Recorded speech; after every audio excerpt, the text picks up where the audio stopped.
Behold, a king shall reign in righteousness, and princes shall rule in judgment.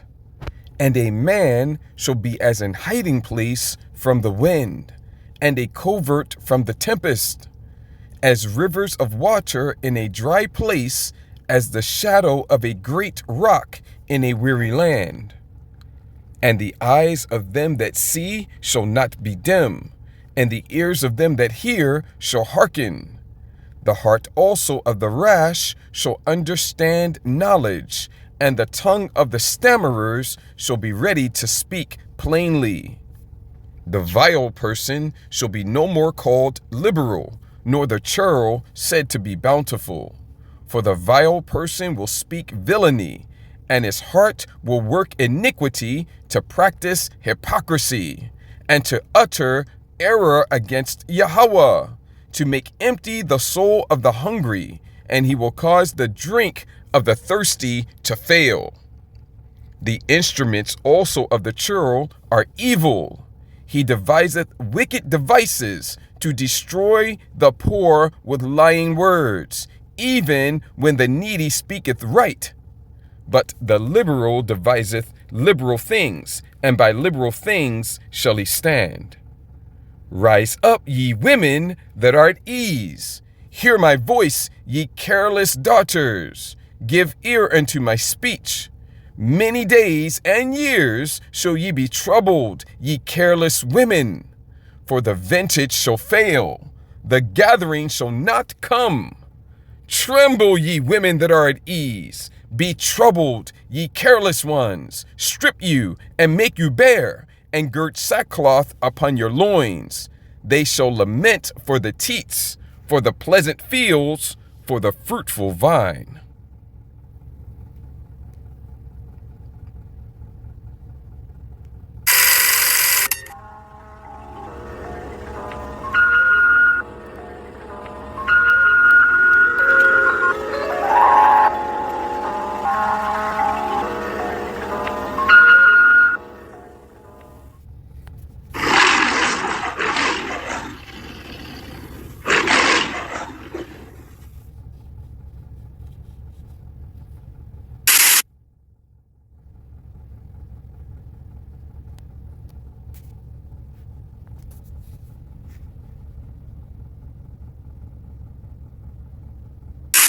I have to tell you guys about a dream that I had a long time ago because I feel like it's about to happen. So basically how it started was I was in a vehicle and I was driving around the city that I live in, and it was completely dark. The vehicle that I was in was like my real car, a small sedan, blue, right? So I'm in this vehicle driving around, and I get to my aunt's house. She lives on the nice side of town. And the moon's full. It's not really windy night, but it's just completely pitch black, dark out, right? So I walk up to my aunt's house and I knock on the door, and I look around and I realize that there's literally nobody here. And as I'm walking down the sidewalk, I realize that I'm literally the only guy in the city. And I don't know how, but somehow it was communicated to me by God telepathically, not a literal voice in the dream, that some major war had popped off and that there was no men in the city, right? So as I get told this telepathically, I head back to my car. And when I'm in my car, I'm holding a baby. And while I'm holding this baby, I look over, and this girl that I know that's in the army appears in the driver's seat, and she's holding a baby as well. And I don't know if that was God showing me that this has to do with war, because I don't really think that this girl was, specifically means that she was going to stay behind with me. I think it was more symbolic because she was in her uniform. And me and this girl were driving around the entire city holding these babies, realizing that we had a big burden to take care of these babies and that there was no men left in the town. And somehow I had the privilege of not being sent off to war, but that meant that I had this huge responsibility to take care of these babies. And this girl that was with me was completely silent. She wasn't speaking like she normally does. She wasn't talkative. She was stern and she was firm. And remember, she was in her uniform. So fast forward, and I forget about this dream, right? Well, today, my cousin, who is a huge Roblox nerd and really doesn't care about the kind of stuff, this kind of content, doesn't really watch like apocalypse, end of the world movies. He just cares about Roblox, right? And he designs software and all this. Anyways, he tells me that he has this dream where he sees me in the city that I'm in. Mind you, he lives in Omaha. I'm in a different city. He says that he sees me and we're standing outside of this care center, which is like a boys and girls home or a Critton center, which is basically a school for troubled kids, right? And he says that we're standing there, and then these guys that are overweight come with, you know what, boomsticks, and they try to attack us. Well, he says that me and him are standing there fighting them, and somehow they're chasing us, but I think he said that we get their boomsticks away from those guys, and we end up winning this engagement, right? Well, he says that as we're running down the streets, he notices that he sees our family, and that there's literally no men in the family left, and that there's no men left to protect the women, there's no men left to protect the kids, the girls, nothing, and that it's just me and him. And as soon as I heard that, I instantly thought of the dream that I just told you guys about. And the reason that I'm telling you this, guys, is because I don't know why, but I feel it in my spirit that they are about to pull a draft over the entire United States when this war with Iran kicks off. You have literally seen nothing, bro. And I'm telling you that I genuinely believe that a draft is coming. Whatever happens, do not believe their lies and do not sign up to fight these wars, guys.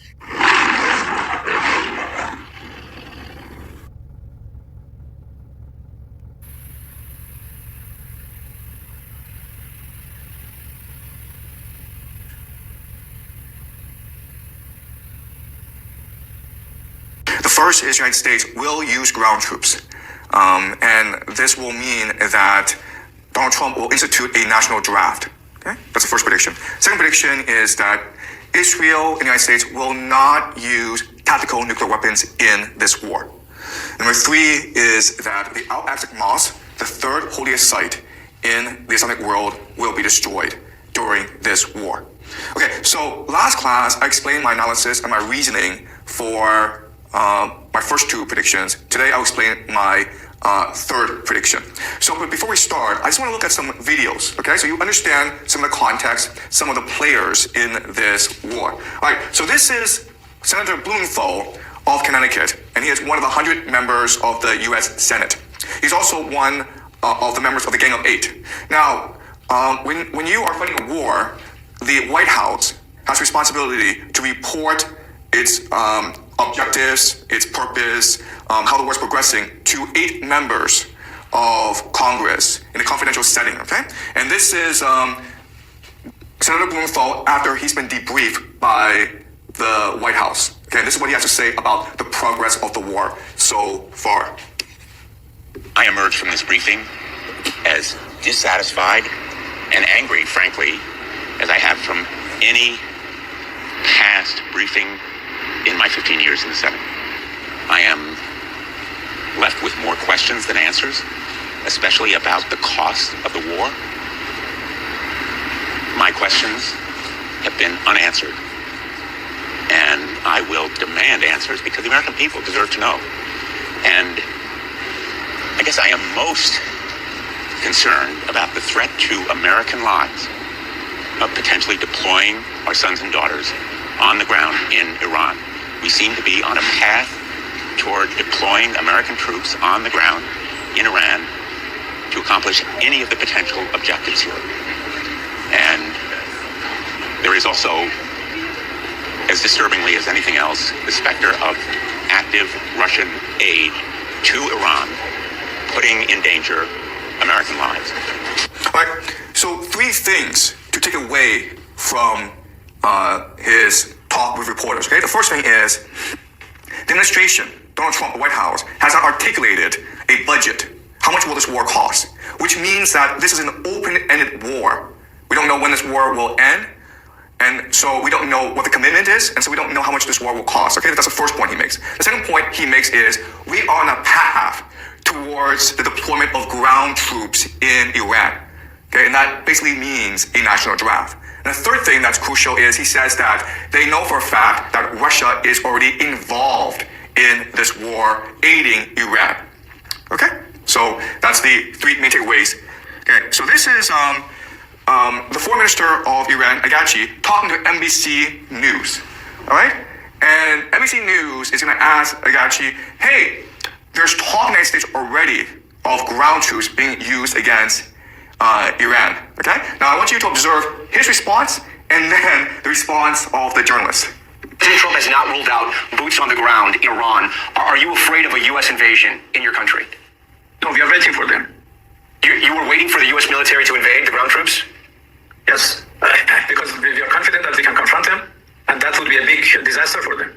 Again, certain things to appreciate. First of all, the foreign minister, Agachi, he is not at all concerned about ground troops. In fact, he basically said, it's a trap for you guys. You come in, we've been preparing for about 20 years for this, we'll destroy you.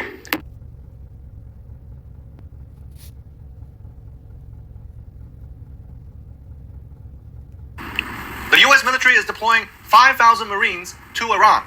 5,000! To put things in perspective, the initial invasion of Iraq took 173,000 troops. It took an army the size of a small European country just to take Baghdad, and then 20 more years to set the rest of the country on fire. Now they're sending 5,000? That's not an invasion force.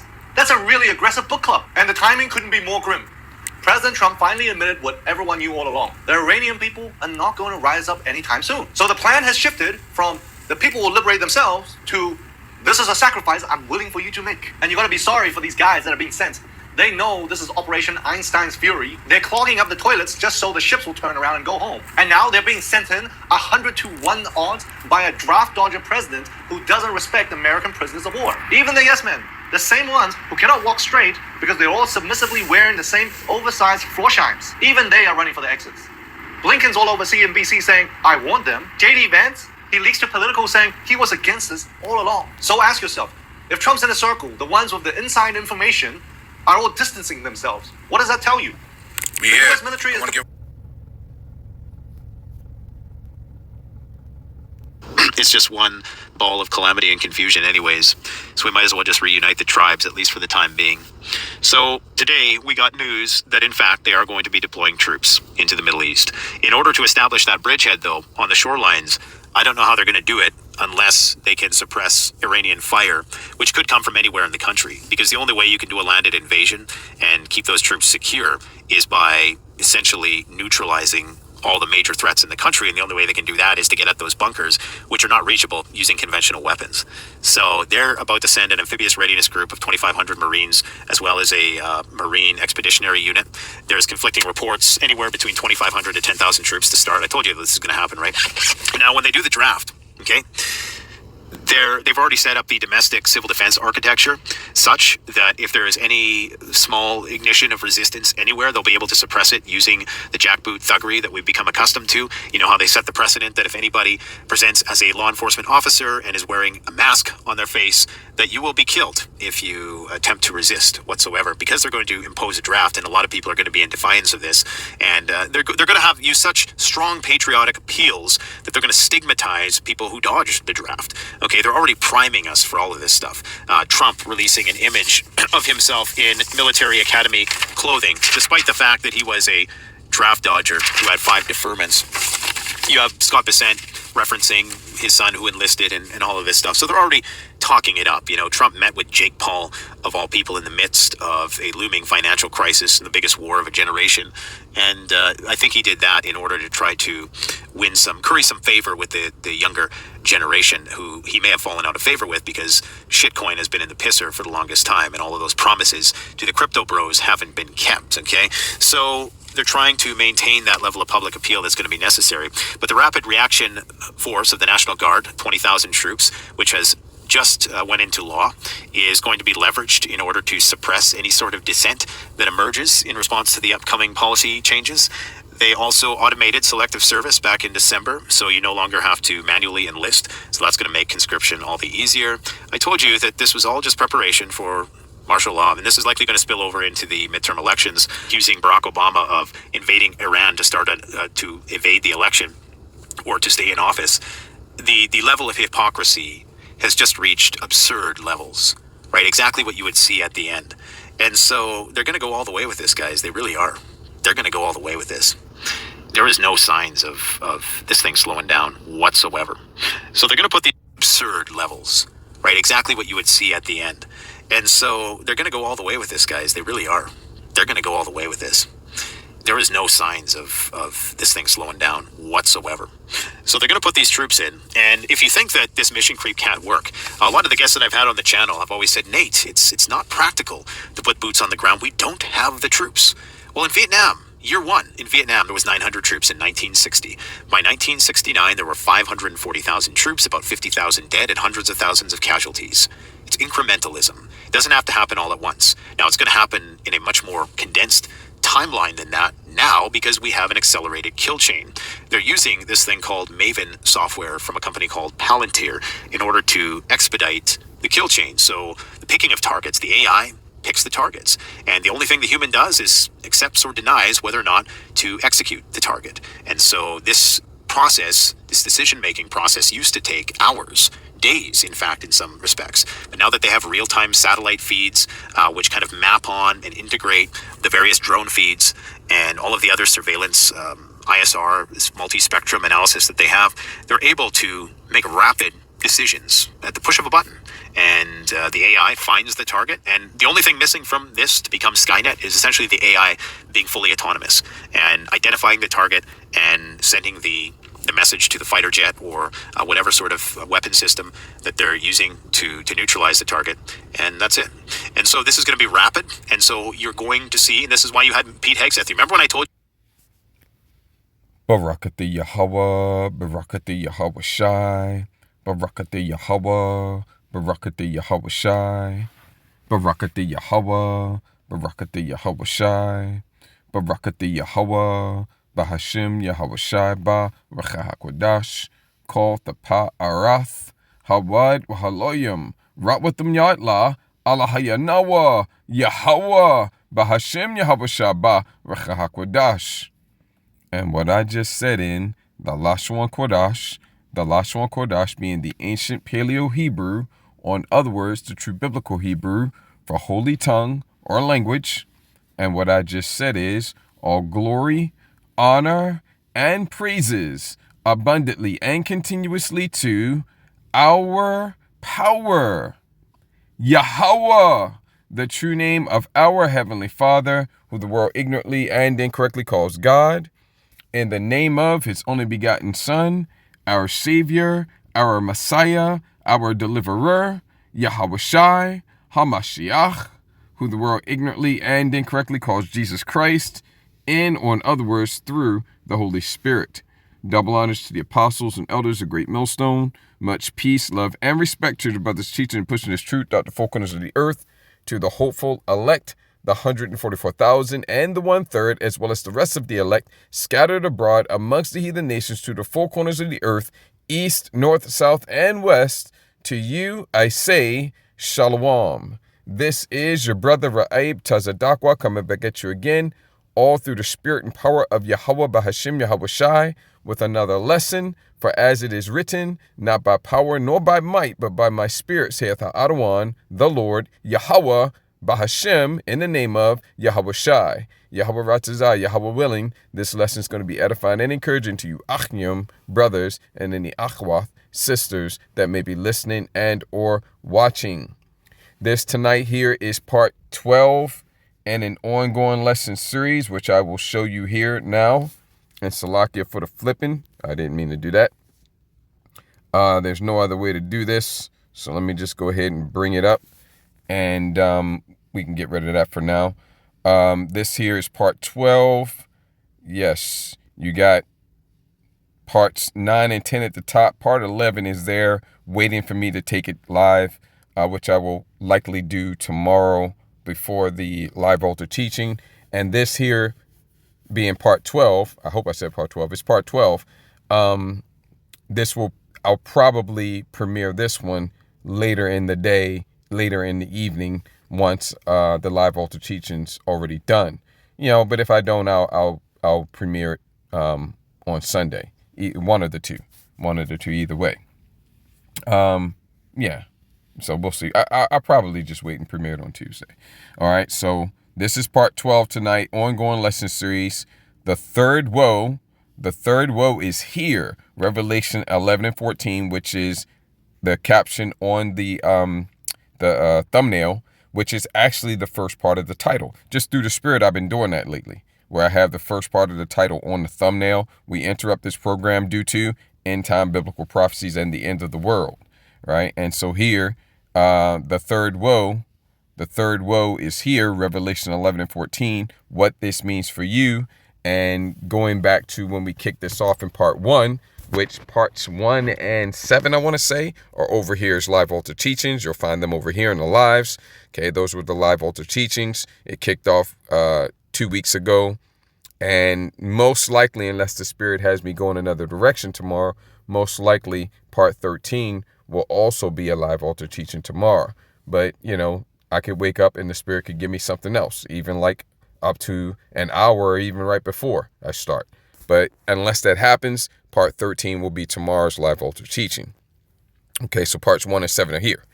But when we kicked this off at part 1, and I'm going to make this very brief because sometimes I get suckered into, making like 20 to 30 minutes of the lesson going over what we've already covered. And if I do that, then that's all through the Spirit and it's all good. But I'm going to try not to do that. I'm going to try not to do that if the Spirit will permit, Spirit willing, right? And so what it means, and there's a lot of different ways places you can go with that. But I focus in on 2 big things. One of them is a little bit more detailed. One of them is big or broad, and that's that it means that we're at the end of this age. We're at the end of the times of the Gentiles.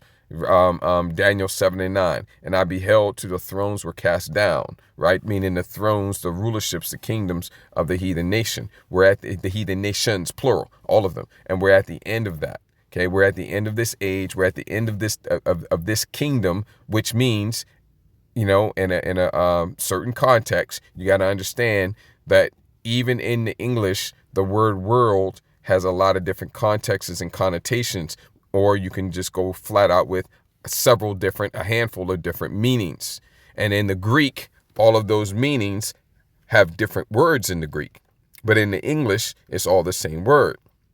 So I said, we're at the end of this age. We're at the end of this kingdom. You could say we're at the end of this world. And that does not mean the earth. It means the world system. It means we're at the end of the way that we're at the end of everything that has to do with how the current world system operates. And when I say everything, that is absolute. Okay? Absolute. All right? Very shortly, nothing, literally nothing that pertains to this world will translate and be recognizable in the kingdom at all. It will not even be there. All right. There's nothing about the earth is going to look completely and totally different. There is nothing that's going to translate. Everything's going to be destroyed. Everyone is going to be killed everyone's going to be killed. Well, yeah, you can say and or put into slavery in the kingdom. Okay. All right, because some will go right into slavery, so they'll be enslaved, talking about the heathen nations, but they won't be killed, at least not as far as transitioning, but they're going to get their share of death and pain and suffering and bloodshed as well. But then others are going to be killed and then born into slavery, see? And everything's going to be killed, everything's going to be destroyed and remade and refreshed in the kingdom of heaven. Nothing's going to translate, okay, without going through that process, that destructive process. Okay, the only thing that's going to translate is the elect of the nation of Israel, which Yahweh Ratazah, I'm counted amongst that number, and Yahweh Ratazah, you are as well. Lest you be a scoffer, lest you be a reprobate, and this is a terrible time to be that, because you're quickly running out of real estate on the prophetic timetable with which you can repent. All right, and if you're a heathen, that doesn't apply to you, because repentance is only for repentance and deliverance and salvation is only for the nation of Israel. That's not the focus of this lesson series. If you want more on that, I have a lesson series. Let me get over here to the videos. I have a lesson series that's in deep freeze right now. Yahweh Razal, I'll pull it out at some time, but right now it's in deep freeze. I'm not sure how far back I got to go, but you can check that out. Yep, here it is. No. It gets into that. It gets into that, but that's a different lesson series. So like I said, it's been a while. It's been in deep freeze. There it is. Part 54. It's been in deep freeze for 4 months, right? For God so loved the world, right? Part 54. Strangers can and cannot participate in the Passover. Which is it, right? And it's both, because it's talking about 2 different groups of strangers. Okay, the strangers that can participate in the Passover are actually Israelites. The strangers that cannot are natural born heathen. All right. So this is the lesson series. You see, I left it at part 54, and there's still plenty more to get. But it's just been in deep freeze. And when the Spirit prompts me to, if and when that time comes, because the prophecies are popping so hard, then I'll come back and I'll get more on it, right? I'll come back and get more on it. But there's plenty here for you. Plenty here for you, okay? Become Greeks or die. Your name is Toby, right? Our nationality beaten out of us, right? Okay, part 43, the Greek captivity in scriptures, right? Okay, there's plenty here, okay? Tons and tons and Google gobs of parts and precepts and clips and fun and all kinds of stuff, right? Salvation is only for Israel. So, you know, we're at the end of this age, okay? And the only thing that's going to translate into the kingdom without going through a violent process is the elect of the nation of Israel. We're going to be delivered. We're going to get salvation. Okay, we're going to be changed. Yes, even we're going to be changed. But our mortal is going to put on immortality. Our corruptible is going to be put on incorruption, right? We're going to drop the mortal. We're going to drop the corruptible. We're going to put on immortality and incorruption, right? So it's a beautiful change for us. Okay, it's something we greatly looking forward to. I mean, as they say, with bated breath, we're looking forward to it, man. Is it today? No, it's not today. Okay, well, can it be tomorrow? No, probably not tomorrow either, but it is coming very soon. It's still a lot of real estate in this year. It's possible it could be this year, but I don't think it'll be this year. Okay, next year, significantly more possible. Okay, but we don't know exactly what year it's going to be. Okay, but we know it's very close. Okay, and we know that 2027 is in the running, and so is 2028. And if we get to 2028, then 2028 is going to be an exponentially greater possibility. The likelihood that each year that passes, the likelihood that it's the following year increases exponentially. You can't keep doing that very long before you hit the target. Okay. Whether it's 2027, 2028, 2029, or 2030. Yahweh Razai doesn't get out of the 20s. Okay, Yahweh Razai is 2027 or 8. And that's actually where I think it's going to fall, but we'll see. It could be 29 or 30. Okay, we are in the mindset of hastening it. So sometimes we can be guilty as charged with regards to, looking at the being biased in our assessment of the prophetic timetable, but that's how we're supposed to be, and because that puts us in the right mindset, and it puts you in the right mindset so that you understand the sense of urgency here. Because even if we are biased, it's when you measure how off we are, because let's just say, for example, that the deliverance and salvation comes in 2030, and we've been like, oh yeah, I think it's 2027, 2028. When you compare that difference in how far we were off to the timetable of our lifetime, it's nothing. It's nothing. Okay, we're off by insignificant digits. Esau talks about insignificant digits. Yeah, it's not exactly right, but it's off. It's within the margin of error. So in other words, it doesn't matter. Okay, it's not like we're going to be off 20 years. We're going to be off even 10 years. Okay, I don't see that. None of us see that. Could we be off a couple of years? Yeah, we could be off a couple of years. And maybe we might be, right? I don't think so, though. And Yahweh Razai, we're not. Yahweh Razai, we're not. Okay? So I got suckered into it again. Let me move on. The second thing that it means, get ready for the draft, baby. That's what it means, which takes us to the clips. And I'm just going to talk about them for a minute before we get into it. Salakia. Before we get into it, let me get to the lessons. There we go. Lesson folder. Okay, all the clips that I feature in lessons. Now, I had featured the clip of this Senator, was it Blumenthal? I had featured a clip of him before, but we got some good commentary this time. And I'm going to play this one again and give you a little bit of commentary on it. All right. So let's let this one roll again. And by the way, fair use. The fair use disclaimer was put up there, but I'm going to go ahead and say it anyway. Fair use is allowed under U.S. law for educational, commentary, criticism purposes, and the like. That's, of course, what we're using all these clips for, not profiting from them in any way, shape, fashion, or form. Credit has been given to the originators of the material. I always put the title and the YouTube handle on the screen as the video played so that you can see where the video is uploaded and the title, so that credit is given to the originator. And, so fair use notice is given, fair use is allowed, fair use notice is given, and credit is given to the originator of the material in accordance with U.S. law. fair use notice is given. So I'm going to play this one here and get a little commentary on the other ones. We're going to touch on that Isaiah 32, and then we're going to, subject to time, subject to the Spirit, we're going to get back into 2nd Ezra 15, because that's where we're at right now, working our way down to like verse 44 or 45. And we're going to be going various different places still, okay? And, we might even go beyond that, so we'll see. But let me play this.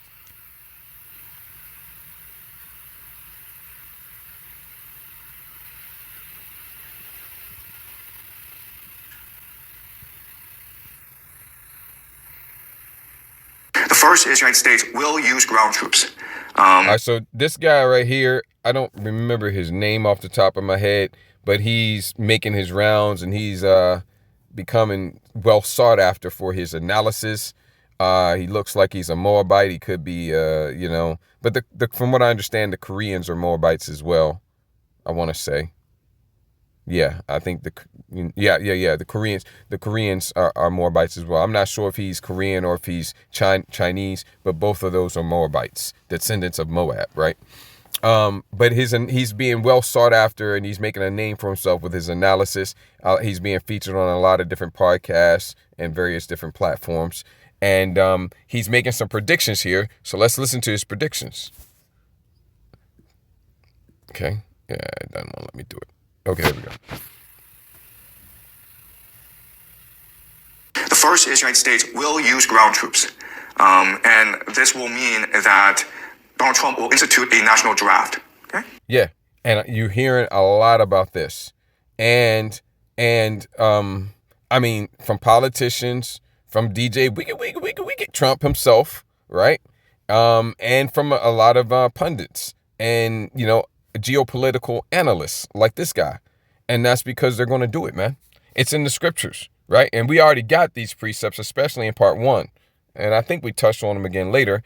We may touch on them tonight. I'm not planning on it, though. But let's learn it. So, number 1, he's predicting ground troops, which means a draft. Okay, so he's predicting a draft.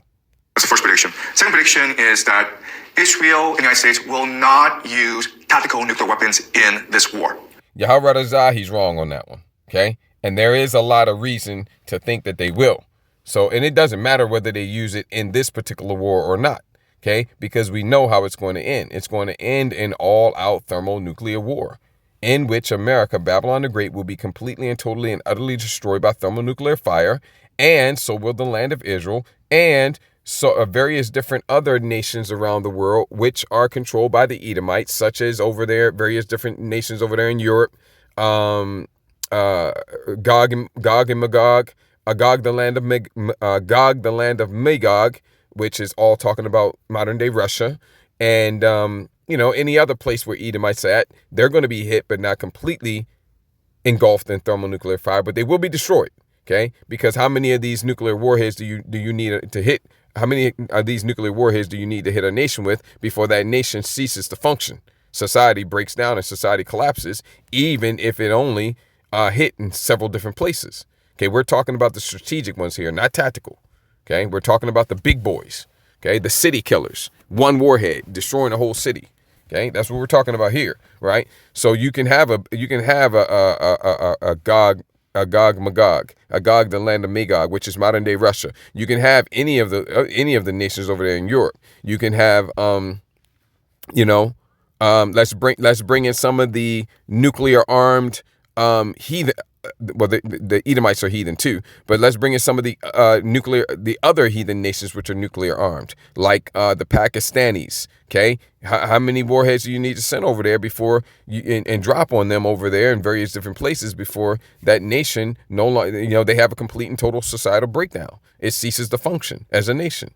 Okay, of course the government will institute its continuity of government plan, but that's just going to be to preserve themselves. Society itself will just cease to function, and they'll come back out and reestablish order. At least they're going to plan to.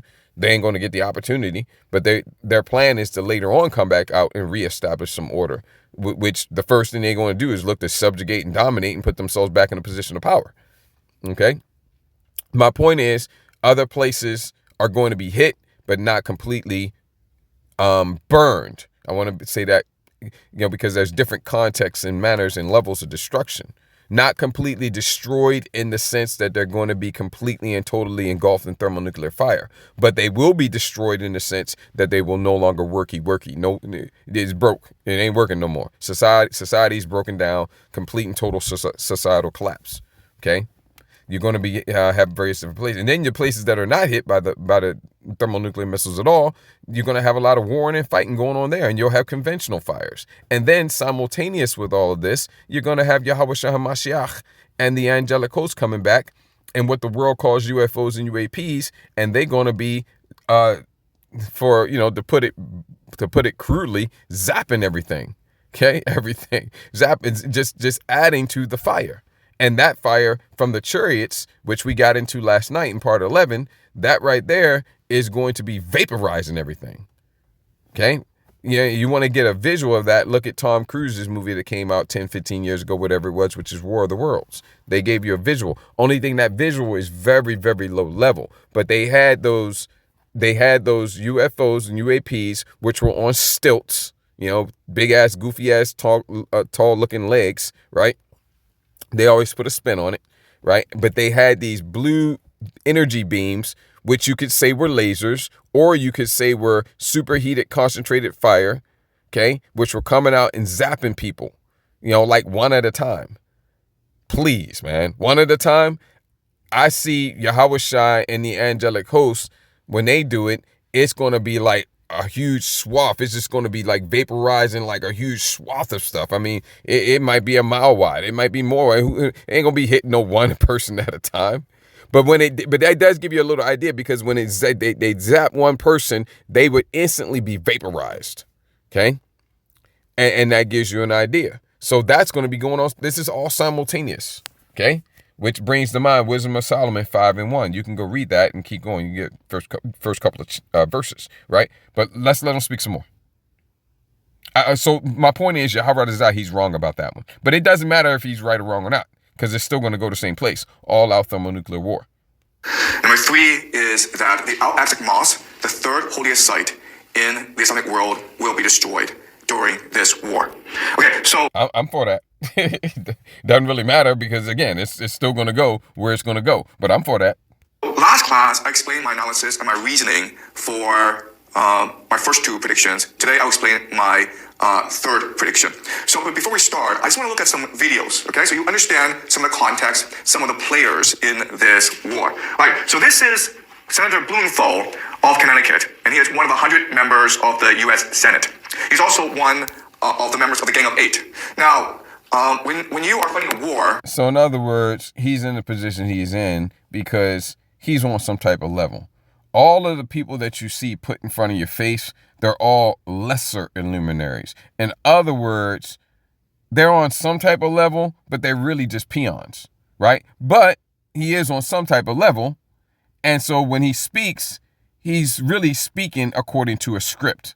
So in other words, this is what they want you to know. And they want you to know it because they're breaking it to you easy. They're kind of, they just, Trump could have invaded. Trump could have attacked Iran along with the Israelis and said on day one, yeah, we're gonna put together about 1 million or 2 troops, and we're gonna invade. We're gonna do a ground invasion of Iran, and everybody would have immediately risen up and protested against it, and they would have had to deal with all the pushback on that, which they're ready to deal with pushback, but they want to minimize the pushback. See, so this is one of the ways that they kind of, break it to you bit by bit by bit to minimize the pushback, so that when the pushback does occur, it's blunted and it's muted and it's protracted so that it's within their capability to deal with it. Right? Bring in the cube patrol and squash this shit. The White House has responsibility to report its objectives, its purpose, how the war's progressing to 8 members of Congress in a confidential setting, okay? And this is Senator Blumenthal after he's been debriefed by the White House. Okay, this is what he has to say about the progress of the war so far. I emerged from this briefing as this is all an act. Dissatisfied and angry, frankly, as I have from any past briefing in my 15 years in the Senate. He's full of shit. I am left with more questions than answers, especially about the cost of the war. My questions have been unanswered, and I will demand answers because the American people deserve to know. And I guess I am most concerned about the threat to American lives He doesn't give a damn. of potentially deploying our sons and daughters on the ground in Iran. We seem to be on a path toward deploying American troops on the ground in Iran to accomplish any of the potential objectives here.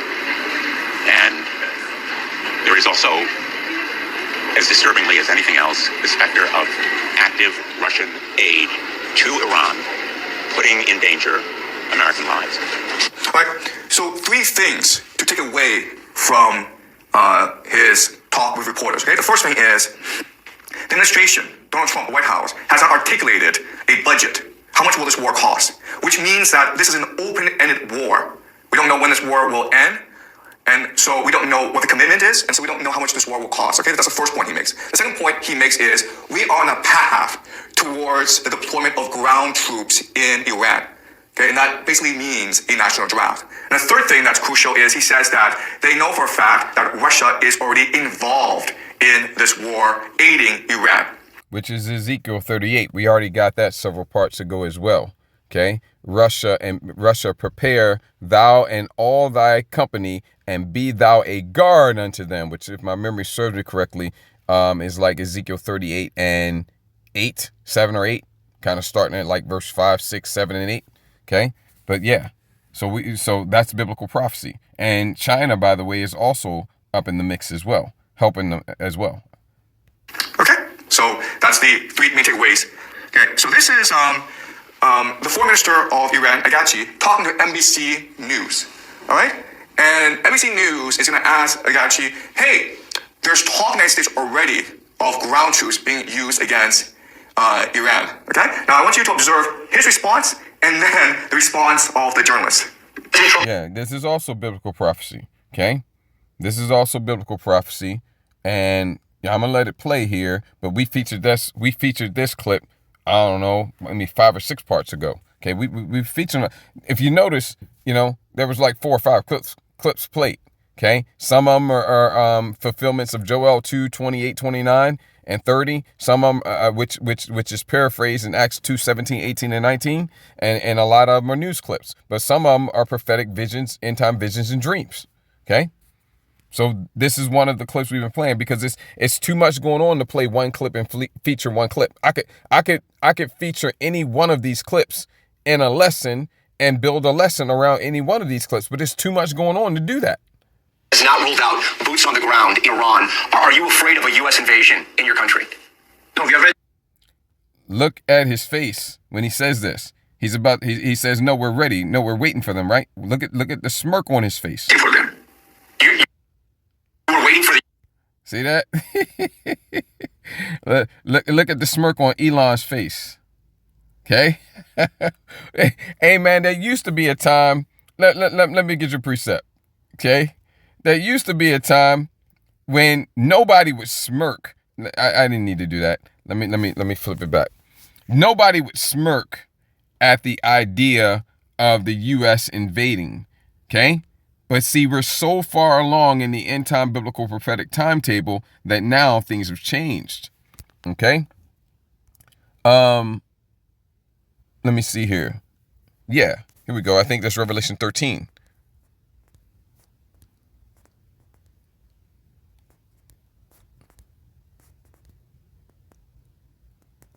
Let's see here.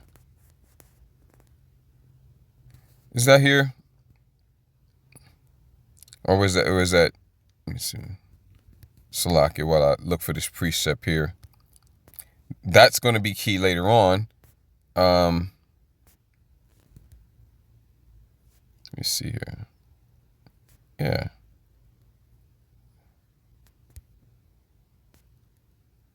There it is. Verse 4. Revelation 13 and 4. And they worship the dragon. Okay. The dragon here is the ancient Roman Empire who gave his power unto the beast. Okay. Which is talking about the current present beast, which is NATO and the EU, which NATO and the EU is the organizational system and structure by which the current Edomite empire is run, which the current Edomite empire is the revived Roman Empire. That's the reason why the dragon gave the power into the beast, because this is Rome all over again. And they worship the beast, saying, this is what we came for though, who is like unto the beast? Okay? The US-led NATO and the EU, who's like unto them? I mean, especially just start off with America. You can stop there, but who's like unto America and the rest of the beast?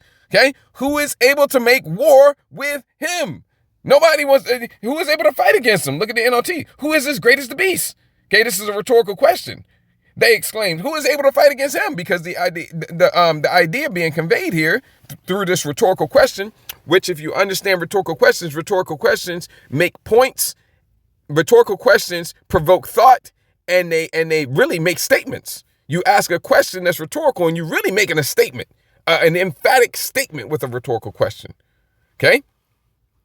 Okay? Like this. What the hell do you expect me to do? That's a rhetorical question. In other words, I can't do shit about this. That's what you're saying. It's an emphatic statement. And you make that emphatic statement with a rhetorical question, and it also provokes thought. Sometimes one, sometimes the other, sometimes both. So who is like unto the beast? Who is able to make war with him? Right? That used to be the sentiment. Right? But now things have changed, and I'm going to get that for you in a second. Okay? Look at him again.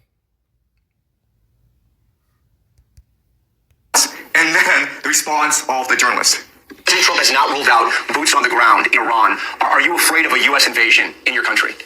No, we are waiting for them. You were waiting for the U.S. military to invade the ground troops?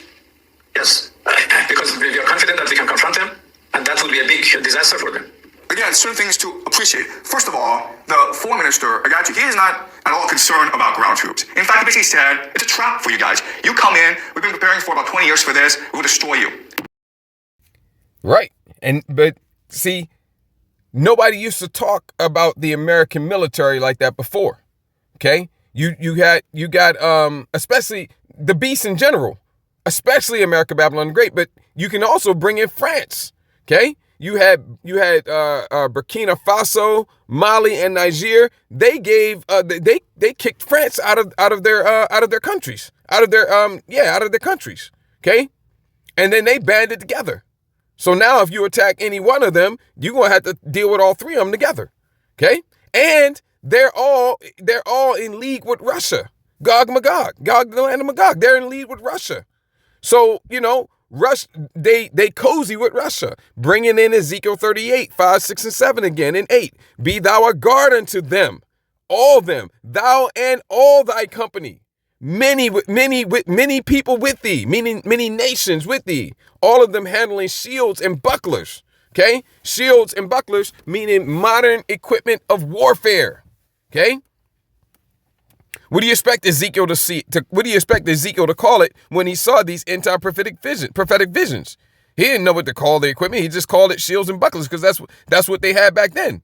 But he saw modern equipment of warfare, and he could tell, well, this was something along the lines of what we would use for defensive purposes like shields and whatnot and armor and whatnot, and this is what you would use for offensive equipment. So he called it shields and bucklers and swords and whatnot, okay? And chariots and various things like that, okay? Because these were end-time prophetic visions of today, but they were seeing them thousands of years ago, so they didn't know what to call it. So they put it in terms that were contemporary and contemporary with the time that they were in and that they were familiar with. Okay? And so you had Burkina Faso, Niger, and Mali. They gave Emmanuel Macron the boot, kicked his ass out, and they banded together. Now, if you deal with any of them, you got to deal with all of them together. And in addition to that, Russia, Gog the land of Magog, is a guard unto them in accordance with Ezekiel 38. Again, not just Iran, okay, but Iran and all their homies, of which is going to be many with them, okay? And so things have changed now because we're at the very, very, very end, okay? We're at the end of the end. There's a difference. Hey, look, there's a beginning, there's a middle, and there's an end. And the beginning has a beginning, a middle, and an end. And the middle has a beginning and a middle and an end. We're at the end, And the end has a beginning of the end, a middle of the end, and the end of the end. And we're at the end of the end. But not only are we at the end of the end, we're at the end of the end of the end. And that's all, folks, okay? Well, can you say you're at the end of the end of the end of the end? No, man, the end of the end of the end. That's it. Stop right there. That's it. Meaning, once this is done, that's it. Okay? All the stuff I told you about, the thermonuclear destruction, the return of Yahweh Shah Mashiach and the angelic host, our deliverance and salvation, and Yahweh Shah Mashiach is going to wage war in righteousness. Isaiah 63 started one going down. 2nd Ezra 13 started one going down. Revelation 19 and 11 go all the way down to the end of the chapter. And you can get other precepts too. Bring in the 110th Psalm. That's a good one. Great one. I love that one. Okay? Let's see here. Because now they ain't afraid anymore. Okay? Okay? Yeah. Okay? But this is all good. But, yeah, this is all great, man, but I just want to come and make this point to tie in directly with what I'm saying. This is all tying in, but I want to make this point that ties directly into what I was saying, okay? There it is, okay? Ooh, man. Okay, we'll get 9 and 10. See, I'm being greedy because all I need is a 10. Hell, okay? Hell, which hell is, well, let me show you, okay? I don't think we're going to get back into 2nd Ezra tonight. 15, that is, unless we just go there for a quick precept. Now, depending on how I believe the correct pronunciation for this, you see how it has it broken up into 2 syllables when you look at the pronunciation. Okay, when you get your Assyrian script and you ignore the vowel points, okay, since it's only 2 syllables, that means that it's 4 characters. So that means that both of these characters, that since it's only 2 syllables, because usually they have the syllables correctly. And since it's 2 syllables, but you got 4 characters, then that means that you got 2 connectors here. Okay? The first and the second character are connected, reading from right to left, and the third and the fourth are connected. So that would mean that pronunciation would be Shawal. Shawal. Okay? I had thought maybe it might be Shawal, but that's 3 syllables. But if their pronunciation is correct with regards to the syllables, the pronunciation is wrong, but I'm just talking about how many syllables there are, well, then it would be Shawal. And look, it means drop the Sheol, that's bullshit. Underworld, that too. Grave, hell, pit. You can say hell, but really the grave and the pit are the 2 that you need, okay? But you can say the hell, but the hell has a misconception with it because people have that pagan doctrine of pagan Christianity in their minds. When you think of hell, they think of some place where you burn forever, never. Well, easy. I'm gonna give you 2 precepts to shatter that. Okay, go to Jonah the 2nd chapter, verses 1 and 2, and hell there is referred to. The fish's belly is referred to as hell. Boom. Okay. And then go to Amos 9, and I want to say like verse 2 or 3, and you have the earth itself, okay, digging into hell. And that's talking about the earth and the ground itself. And that's what hell is. That's what the grave is. That's what the pit is. It is literally, you have a literal hell and you have a metaphoric hell. You have a literal grave. Hell is the grave, whether it's literally the grave or metaphorically the grave. If it's literally the grave, you go to Amos 9 and like 2 or 3, verses 2 or 3, and it says, though they dig into hell, okay? Though they climb up into heaven, right? Look, the heaven there, nobody's climbing up into the abode of the Most High. The heaven there is the atmosphere, the sky, okay? Your satellites and whatnot. Your international space stations and whatnot. Though they dig into hell, that's the grave, meaning the literal grave, which is the earth itself. That's talking about your deep underground military bunkers and whatnot. Okay, that's your literal hell there, your literal grave there. And then when you go to Jonah 2, 1 and 2, that's your metaphoric hell, your metaphoric grave. Man, this is hell. This is hell, man. This isn't living. Right. It's the grave, metaphorically hell. Okay. And you see there that it's been translated to grave just as many times as hell. And for that matter, grave is put first. What words they put first is important. What's first, second, and third is important. The order of the words is important. Because the one that is put first is the one that is most prominently used. Even though these are equal, through the Spirit, grave is put first because that's the one that makes it more clear. A lot of the times it's been translated to hell, it should have just been translated to grave. Really, I think you should go with grave and pit, okay? And drop the hell, all right? But if you want to use the hell, you need to make sure you understand what it's talking about. Now, this Sheol and underworld, that's all bullshit, okay? Let's get back over here.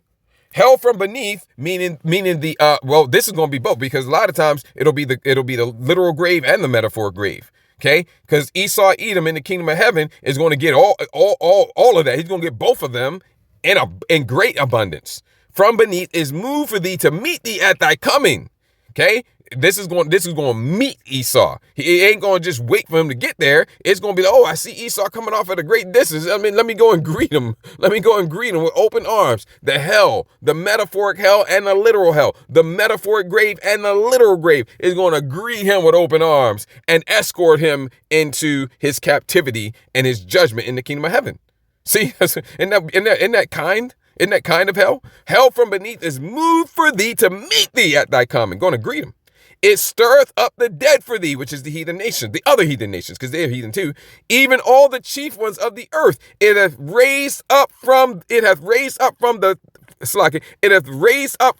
thrones all the kings of the nations. Okay? This is talking about in the kingdom of heaven, right? All they shall speak and say unto thee, art thou also become weak as we? Art thou become like unto us? Right? Actually, just talking about ahead of time. Just really talking about now. Okay? And then going into the kingdom of heaven, of course. Right? Because this is going on now. Okay? That's the reason why you got Elam, all right, the Iranian foreign minister, which they're an Elamite nation. That's the reason why he's smirking at the idea of the Edomites, of the Edomites, America, Babylon the Great, coming in there, and the Israelis as well, coming in there and invading their country, their land. They're ready for it. Okay? And that's what it means here by its move for thee to meet thee, because these things are going to continue, in great degree, in the kingdom, right? But it's meeting them. In other words, it's not going to wait for them to get into the kingdom. Okay, where they're going to be at the fullness and the strength of their judgment in the kingdom, right? But it's not going to wait for that. It's going to start before that, which is it's now. We're in that time now. That's what it means to meet him, because his judgment is in its strength in the kingdom of heaven when we're on top, right? But it's not going to wait for him to get there to start to beat that ass. It's going to meet him before he gets there, and it's meeting him now. See? All they shall speak and say unto thee, art thou also become weak as we? Art thou become like unto us? So you see how there's a transition from who can make war with the beast, who is like unto the beast, who can make war with him, to now, art thou become weak as we? Art thou become like unto us? See, there's a transition. That's the reason why there's a difference. That's the reason why he can smirk now. You go back a little while, there'd be no smirking at the idea of U.S. troops invading. But we at the end now. Okay? Okay? Joel 3:9. And we don't need to get all this. Yeah, you just need 9 and 10 to make this point. Building right with it. Proclaim ye this among the Gentiles, natural born Gentiles. Prepare war. And I say that because you always got to make sure you know which group's talking about. It's two different groups. You got Gentiles, which are actually Israelites, and then you got the actual natural born Gentiles. These are natural born Gentiles. Prepare war. Wake up the mighty men. They have mighty. All nations have mighty men. Let all the men of war draw near. And the biblical Persians, the Iranians, the Carmanians, all talking about modern day Iran, they ready. Let them come up. Beat your plowshares into swords. They've been getting ready, like the dude said, for 20 years. They've been getting ready. They saw this coming. They weren't surprised. And your pruning hooks into spears. Let the weak say, I am strong. That's why he can smirk. He can smirk now. We ready. We ready. We strong. We strong. Okay? This is all end time biblical prophecy. Isn't it beautiful? Let's get a little bit more here. Let's get a little commentary on some of these others, since that's what this is all turned into. And yeah, we're going to have to touch on that too. Let me see here. Now, because of that, I got to touch on Isaiah 32. So let me just say here, you see how Nate at the Canadian Prepper, he brought out how there's conflicting reports. Okay, so most are just focusing on the amphibious ship that's going to get sent over there. I forget the name of the ship. And on that amphibious ship, you got like 2,500 Marines, right? But then there's also another contingent that's being sent over as well. And that's why you'll see a lot of reports, they'll say 2,500 Marines being deployed, right? But then you'll see others and they'll say 5,000, like this dude right here. And he was bringing out some good information, but I mostly played him for a little bit of comedic value, right? Because I like what he said, man. Let me play it again. The U.S. military is deploying 5,000 Marines to Iran. 5,000. To put things in perspective, the initial invasion of Iraq took 173,000 troops. It took an army the size of a small European country just to take Baghdad, and then 20 more years to set the rest of the country on fire. Now they're sending 5,000? That's not an invasion force. That's a really aggressive book club, and the timing couldn't be more grim. President Trump finally admitted what everyone knew all along. The Iranian people... Yeah, that's just, look, 5,000 troops, that's just penetration no matter how slight, man. Okay? Penetration no matter how slight. Okay? And that means the American people are fucked. Are not going to rise up anytime soon. So the plan has shifted from the people will liberate themselves to this is a sacrifice I'm willing for you to make. And you're going to be sorry for these guys. That's right. That's why I play this, man. He's bringing out the same information, but he's doing it a little bit comical. This is a sacrifice I'm willing for you to make. Right. The American people are the people of the world are fucked. Okay? Because this is all for the controversy of Zion. This is our Father Yahweh pleading our cause, okay, and bringing judgment upon our enemies. Seeing then that it is a righteous thing. What's the base word of righteous? Right. It's right to do this. It's not wrong. This is right. It's a righteous thing to recompense tribulation to them that trouble you. The you is us, and you're the recipients of that recompense. Okay, you heathen, man. You heathen of the natural born variety. Okay, so that's why I played that. Slakia. Okay. Come on now. Flip back. Thank you. And but I wanted to, but like Nate was bringing out, some reports get up to 10,000. All of that. So it's more than that. It's more than that. Okay. But they always like to bring in some confusion. 2,500, 5,000, 10,000 is more than that, and it's going to ramp up expeditiously. That's what I'm trying to say, right? And Nate he brought out the example of what was it? Vietnam, and over like 9 years, 10 years, it went from like 900 troops to like over 500,000 troops. And then he correctly said it ain't going to take that long now. Well, it's going to be, it can be very, very quick because the Most High is speeding up the time. Matthew 24, 21, and 22. Okay? Everything's happening in a much, much shorter timetable, and it's not just due to AI. AI is just one of the means by which that's taking place, but it's the Most High making everything happen faster. Okay? Now, You heard this dream here, and there's been other dreams as well similar to this. There was a brother who had a dream similar to this, and he had a bus full of Northern Kingdom and Southern Kingdom women, and the bus was full of Northern Kingdom and Southern Kingdom women that were submissive and in order. Okay? They weren't giving them any hard time. They were submissive. And I'm not going to play it because, I'd have to take time to find it and everything. But they were submissive and in order. And one of the women that was on the bus, and he was driving the bus, I think his name, I think they called him Isaiah, but which means my help or helped of God. Okay, depending on how exactly it's pronounced and spelled, I couldn't tell for sure. And one of his women said to him, "Hey, somebody's running behind the bus calling your name." And it was the woman that because all the other women, they were just women in the dream. He didn't know them, hadn't met them, they're just women in the dream. But he said, hey, one of the women in the dream that belonged to him and that's going to be joined unto him said, hey, there's a woman running behind the bus calling your name. And so he stopped the bus, and it was the woman that he's been dealing with for like 10 years. and he let her on and everything and whatnot, right? But apparently she had gotten left, and she had to, She had to run them down and chase them down, which brings into mind Isaiah 4:1.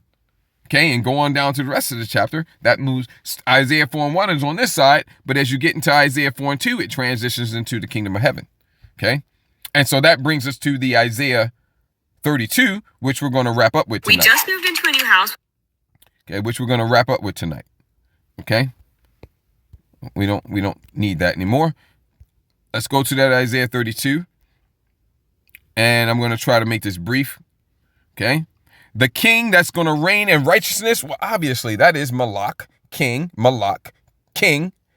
Tazadak, righteous king, okay? Malak Shol Tazadakwa, king of righteousness. That's Yahushai. And princes shall rule in judgment. That's the 144,000. And I looked, and lo, Revelation 14:1. A lamb, capital L, Yahushua Mashiach, Malak Tazadak, stood on the Mount Zion, okay, the King of Kings and Lord of Lords, the top Israelite, okay, and with him 144,000, which are the prophets. Those are the princes, having his father's name and his son and his name and his father's name, Yahweh and Yahushai, written in their foreheads, meaning we're sealed in our minds, in our spirits, with the names of Yahweh and Yahushai, which is the beginning of this truth. We're sealed with this truth, and the truth starts with the names Yahweh and Yahushai, right? And you can go over here. That's your princes, the 144,000, which are the prophets. And you can go over here and get another precept for it. Let's see here. This is in the kingdom of heaven, and saviors with an S, because you have the great savior, Yahushua Mashiach, Malak Tazadak, okay, the king, which is ruling in righteousness, the lamb, and then under him you have the lesser saviors, which the lesser saviors are saviors also, the difference being the lesser saviors need salvation themselves first. Okay, the lesser saviors aren't saving anyone without first first put on your oxygen mask before you help others, lest you pass out. Okay, you can't try to save somebody else and you ain't get saved first. You can't help somebody else put their oxygen mask on and you didn't put yours on first. You've been and passed out. While you trying to help everybody, you pass out. And then what position is that going to leave everybody else in? The ones that were going to get helped by you passed out. So how you going to help them? They going to pass out too because they needed you to help them. So we got to get saved first by the great Savior, Yahushua. Then once we get deliverance and salvation, we also are saviors as well under the great Savior. Lesser saviors under the great Savior. The lesser saviors need salvation first as well. Okay. And saviors, these are the princes. Okay. This is the 144,000. These are the prophets. Shall come up on Mount Zion to judge the mount of Esau, and the kingdom shall be Yahweh's, our fathers. Okay. This is all to the glory of the Father. So when we go back over here, okay, now you know the king is, and you know the princes are. And a man, this is not talking about any old man. This isn't talking about the man with the most preps, the man with the most money, the man with the biggest bunker, the man who can shoot the best, the man who can hunt the best, the man who can fight the best, the man who can anything the best. Ain't talking about that. This is talking about a righteous, elect man of God, a true man of God, a man of the Lord, which is the prophets and the friends of the prophets. Okay? Okay, because the only preparation that is going to be beneficial and prosperous is spiritual preparation. Okay? And that has nothing to do with preps, money, muscles, nothing. Fighting a bit had nothing to do with any of that. That's all carnal. And in this time, in normal times, carnal things will benefit you to a certain degree. But in these times, it benefits you zip. Let me see. I don't want to say this. It benefits you. It don't fucking benefit at all. Let's just put it straight. Okay. For real. This man here is first and foremost an Israelite man, but not even any Israelite man. You have to have an elect man of the Lord, which is the prophets and the friends of the prophets. That's what this is talking about. Because these are the men who are going to have the protection from on high. These are the men who are going to have protection from the Most High Yahweh Ba'ashem Al-Shah. These are the men that the Most High is dealing with. So the Most High is going to have protection upon these men, which brings in Isaiah. Not trying to make this long, but hey, Isaiah, don't blame me, man. 9 and 4. And Yahweh, get the whole chapter and read 7 and 8 as well. That means chapters 7 and 8. And Yahweh said unto him, go through the midst of the city, through the midst of Jerusalem, city of peace, and set a mark. Okay, this is a spiritual mark. Okay, a spiritual mark. Thawah. Okay, which literally means exemption from judgment. So what about those that are with him? We're getting to it. Okay, let's see here. You see, a mark as a sign of exemption from judgment. Okay, you're excused. You're exempt. The judgment doesn't apply to you. Okay. Set a mark, thawah, upon the foreheads, meaning the minds, the spirits. This is a spiritual. These are angels who are executing this, right? These are not literal men. It says men, but these are angels. Okay. And set a mark upon the foreheads, the spirits of the men, okay, of the nation of Israel, that sigh and that cry, which is just a remnant. Okay, the vast majority are not. And how do you know that? It doesn't say that here, does it? No, it doesn't. But how do you know that? Because he was so many getting killed. And it was the women and the children, the old and the young. Okay, not just the men. It was the men and those that were with him. So many that were getting killed. Look at. Fill the courts with the slain. Okay, and it was so many getting killed that Ezekiel fell on his face. It fell on his face and was like, Lord Yahweh, wilt thou destroy all the residue of Israel and thy pouring out of thy fury upon Jerusalem? It was so many getting killed that Ezekiel thought that the Heavenly Father was going to kill the whole nation. Right? Okay. So yeah. So those that got the mark of exemption from judgment was just a very, very small number. Very small number. Okay. It looked to Ezekiel like nobody got the mark, but there were some that got the mark. Okay. And that sigh and that cry for all of the abominations that be done in the midst of. These are the men that's not with the wickedness. These are the men that are vexed with the filthy conversation of the wicked. Okay. The true men of the Lord, the prophets and the friends of the prophets. Okay. These are the ones that are a hiding place for you, daughters of Zion, that have any hope of making it. And a man shall be as an hiding place from the wind and a covert from the tempest. Okay, the wind and the tempest and the dry place is all a metaphor for the hell that's getting poured out on this earth right now, especially here in America, Babylon the Great, as the shadow of a great rock in a weary land. This is all metaphoric speak for you get with the man of the Lord or you're going to be in a hell of a world of hurt. Okay, and almost certainly, unless the Most High just has that be your lot, you ain't going to make it through it. Okay. And then, it gets into some precepts about how during this time we're going to have the understanding. We're going to be able to see. We're going to be able to hear. And we're going to be speaking plainly, breaking down the prophecies and all that, right? And it gets into some more about how the vile person, the churl, the Esau, Edom. Okay, I was going to get, for the sake of time, I'm not going to get. I was going to go over to Daniel 7 and 9. Is it 9? I forget what chapter it is. I mean, what verse it is. It's in Daniel, the 7th chapter. And then we were going to go to, I already pointed it out to you over there in Revelation 13. But for the sake of time, I'm not going to get that because that's not the main point we came here for, right? But this is what we came for. Rise up, ye women that are at ease, you daughters of Zion. Y'all just love it here. The liberty to be whores and thoughts and to gad abroad. In other words, go and come as you please. Have your own car, your own house, your own money, your own job, your own Rolodex of simps to call and come and do whatever you want them to do. Okay, and you just at ease. Okay, as it is written, she that liveth in pleasure, that's you, is dead while she liveth. You're dead. Okay, rise up, ye women that are at ease. Get up. Hear my voice. This is what you need to do if you have any hope of making it. Ye careless daughters. And if you are going to make it, the Most High is going to put the Spirit on you to do this. Okay? Give ear unto my speech. Notice that the Heavenly Father is talking to you. Ye careless daughters. Okay? Many days and years shall ye be troubled. And in my King James Version Bible, it says many days above a year. Okay? It ain't going to be like many days and years, like, 10, 20, 30, 40, 50 years. No, not like that. Many days above a year. Okay? Let's see here. Yeah, the NLT is not quite many days and years, meaning many days above a year. It's going to be more than a year. More than a year. And it's already starting. Okay? Whether it's actually kicked in yet or not, it's already starting or it's at least gearing up to that. Possibly even started. Okay. But at least it's gearing up to that. Okay. So whether it's a year and a few months or a year and a couple of years, maybe something like that. Okay, we don't know the exact timetable here. It doesn't give an exact timetable. But it's going to be something, over a year. Something over a year. Maybe a year and change, year and a half, 2 years, maybe 2 years and a change. Whatever it is. Okay, we don't know for sure. But it's going to be, hey, look, you daughters of Zion don't like to be uncomfortable for a hot second.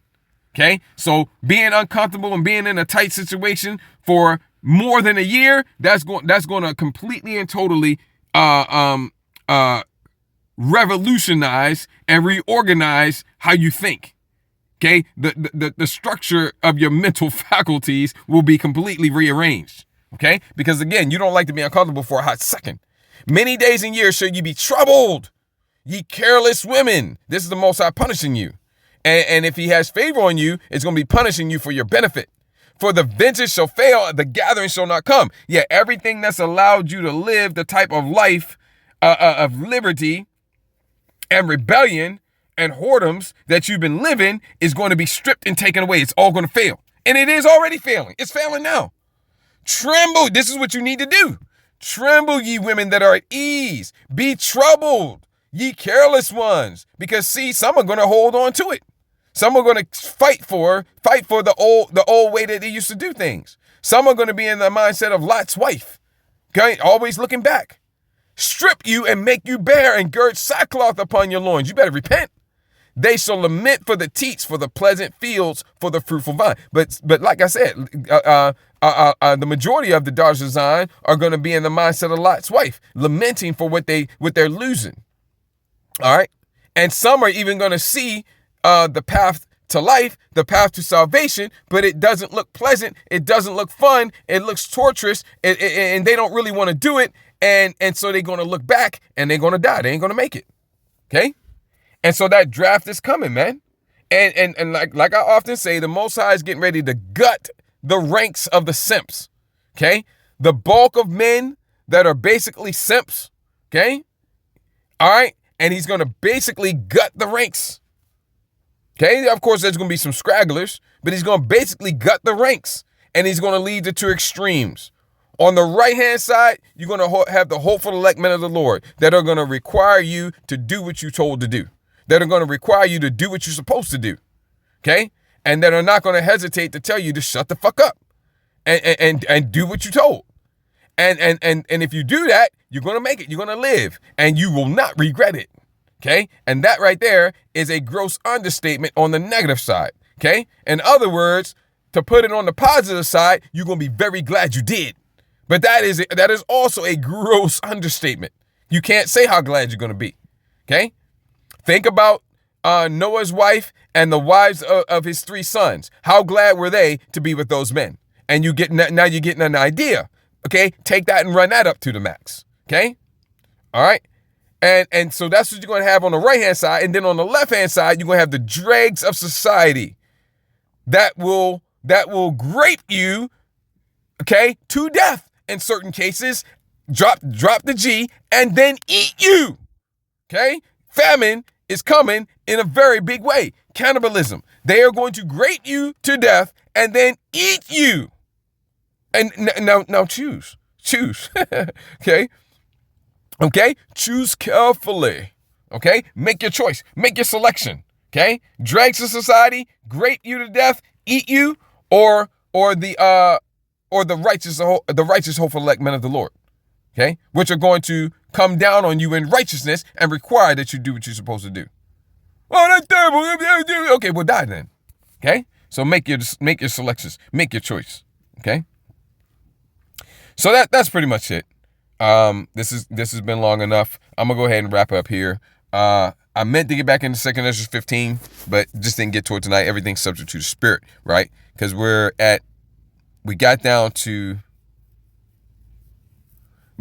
into 41 and 42, but we still got more to get into that. And then we're going to go down to like 45 and possibly further down. We'll see. All right. All subject to the Spirit. And so with that, I'm going to go ahead and wrap this up. Before I do, want to give all glory, honor, and praises to Yahweh, Bahashim, Yahweh Shabbat, Rechak Wadash, double honor to the apostles and elders of Great Millstone. Much peace, love, and respect to the brothers teaching, pushing this truth out the four corners of the earth. I don't want to desire this was edifying and encouraging to you, Achim, and any Achwaf that may be listening and or watching. Ayashmi Akwana, Azanyam Lashamai Shamai. Let him who has ears to hear. Kwam Yasharala, Baba Kosha, Abai, Baba Etha, will call Adawam. Shalom Lahabachariam, peace to the elect. Shalom.